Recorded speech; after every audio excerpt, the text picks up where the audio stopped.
watching your father and your mother's relationship, how did that scar you and hurt your mental health at a young age when you're learning and picking things up? Well, my earliest memory is my father knocking my mother out. He was physically abusive, just straight up. And it's wild because he didn't hit us because my mother would kill him. Right. But my mother let him hit her. Not let, I wouldn't even say let, but she would just say, she kind of took her abuse as par for the course. Yeah. You know what I mean? And you got to understand too, when you have people at the church who are like, you can never divorce, you know? And so it became her issue. Yeah. You know what I mean? It was like you know, there's something you're doing wrong if he's hitting you. And dude, that changed my whole framework was like, okay, it's a man's world. And I was so scared of him, man. It was like, you know, it's your rules, dude. And I learned that women were second-class citizens, straight up.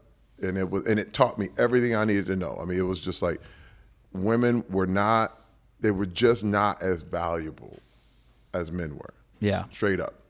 And everything in my life told me that. And it was even from the way people acted on the street. And I remember, you know, having friends that were like, dude, you're supposed to have 5 girlfriends. I was like, what? Right. Huh? How do you do that? They were like, hey, you're a player. You got to be a player. And I was like, so that means like 5 of them is worth 1 of us. You know what I mean? And that's how I equated it in my head. Right. You know, it's all these wrong lessons, right? And dude, I was confused, but I said, I got to win this game called life. So I had to fake it. Like, I had to literally be this picture of manhood, this super manhood. Yeah. Because what it is it's like, it's a form of narcissism that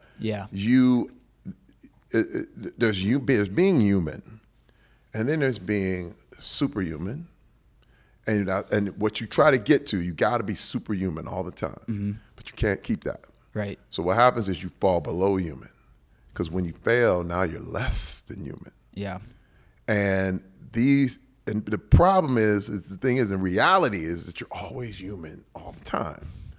But if the only way you exist is either above it or beneath it, you're always on the wrong track. Yeah, it's a roller coaster. You know what I mean? You're seeing it when you're below it, you're worse than everybody else. Yeah. So now I can actually put suicide in my head, because now I'm less than human, and I deserve to die. I don't deserve to be here. I don't deserve the good things I have. Or if you're superhuman, now you're above everybody else. I get to determine who, what, where, and I am the boss. I'm the one that tells, you know, what's happening in your life and his life and their life. And it's kind of like the 80s were all about that, where if you had money, you were the king of everything. You could get people to do anything. Yeah. And, you know, it's kind of like the rules were, it's like the rules of a business became if you had the biggest bench press, even though it had nothing to do with the business. Right. You know what I mean? You're like, the big badass man. Hey, man, he benches mess. Okay, he's the boss. Tell us where how we should sell these things, or what. You know, let's look at the receipts in the business. He's like, he don't know, but I got the biggest bench. Yeah. And those guys ran everything, by the way. Yeah. And they would run you into the ground. And I realized that's the way I needed to be. And football was the way I jumped in that world, because I was an artist, but I felt like no one was going to pay me to do art, but everybody's going to give me a job, or I was kind of going to get money to go scholarship or whatever to play football. Yeah. Because as an athlete, it looked at you were macho, you were superhuman. Macho man. You were immediately superhuman. So you got everything you wanted. If you were the biggest athlete, you got what you wanted. Yep. And that's where I lived. I mean, that was my goal. Even as a young kid, I remember working out, first because I thought I would have to kill my father. And then as I started to get muscle and get stronger. And the term I like to use, when I got a little neck, you know, the gang stopped messing with me. You know, I used to get beat up. Yeah. Gang stopped messing with me. The drug dealers decided, well, maybe because they would never mess with a guy they thought could go pro or do something athletically. You know, it was kind of like, all right, we'll leave him alone. And I found protection in that and just having that. But I got all the other junk that came with it. Yeah. You know what I mean? Mm-hmm. What was your childhood like? And you spoke about being a joyful kid and having the art element. You weren't allowed to go to the movies. No, I and you had wasn't. to imagine like all these fun things that people were talking about at school. But what was your childhood like? Oh my God. First of all, I had a father who was an alcoholic, and a mother who was not, but she was addicted to religion. So it was two addicts in the house. Yeah. You know what I mean? One addicted to alcohol, the other one was religion, and I was in the middle. And, you know, you got to understand, me growing up when I was young, you know, early 70s, I mean, there really was no thing such a, you know, it wasn't called alcoholism. Like, you either, unless you were on the street and homeless, that's where you were, oh, that's a wino. Yeah. But if you had a job and you were doing your thing, you weren't an alcoholic. Yeah. It was so early in those days. It's part of society, like just It was just and everybody, you know, you coped with what you did. Everybody had a drink. It was no big deal. That was kind of the thing. Every sitcom, everybody had a drink right after they got home from work. You know, and then my mother was super religious, meaning we went to a church called the Church of God in Christ, and you could not do anything. I mean, I could not go to the movies, couldn't listen to secular music, no dancing, no sports, I mean, everything I ended up doing with my life, I could not do as a kid. So I kind of went into myself, you know. It was one of those things. I had a lot of questions, which got me in a lot of trouble.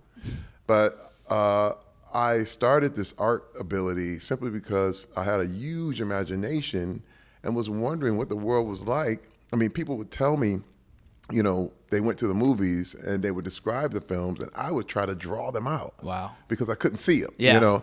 And all these things, man, but this is another thing, is the world was always creeping in. Yeah. You know, I'd go over people's homes and they're listening to the latest music and they're doing, and I'm like, oh my God, I'm seeing freedom. I'm watching like, whoa, these guys are dancing. These people are going to movies. These people are not alcohol. Like, I was like, you know, I'll never forget seeing my friend's dad come home, and I ran. Like, I was like, oh, hey man, your father's coming home. They were like, yeah. No problem. I was like, he's coming in. Like, I literally was telling my buddy, man, he's coming in the house. Yeah. And he was like, yeah, it's my father, it's my dad. I was going, and I was scared because I knew when your daddy came home, get out, go, run, just be anywhere he isn't.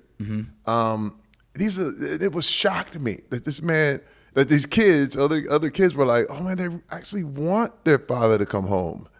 And then it created this huge like gap in my life. Like I was like, something's wrong. What am I missing? Okay, and then I threw it all into being a good kid, because my thing was, especially when you become a pleaser, because my father's alcoholic. It was like I just would do anything to make him happy, to make him calm, so he wouldn't blow up. So it was like, you need another drink? What do you want me to do? And then, I'll fix things. I'll do stuff. I'll be a good kid. I'll sit down. I'll shut up. Yeah. And when my mother was on the religious side, it was the same thing, where it was like, how could I'll lead the solo and the choir. I'll jump around. I'll go to church with you. I'll pray with you. I'll do all this stuff. And so, but I didn't know what I wanted. Yeah. It was always about what the parents were about. So I kind of lost myself in them.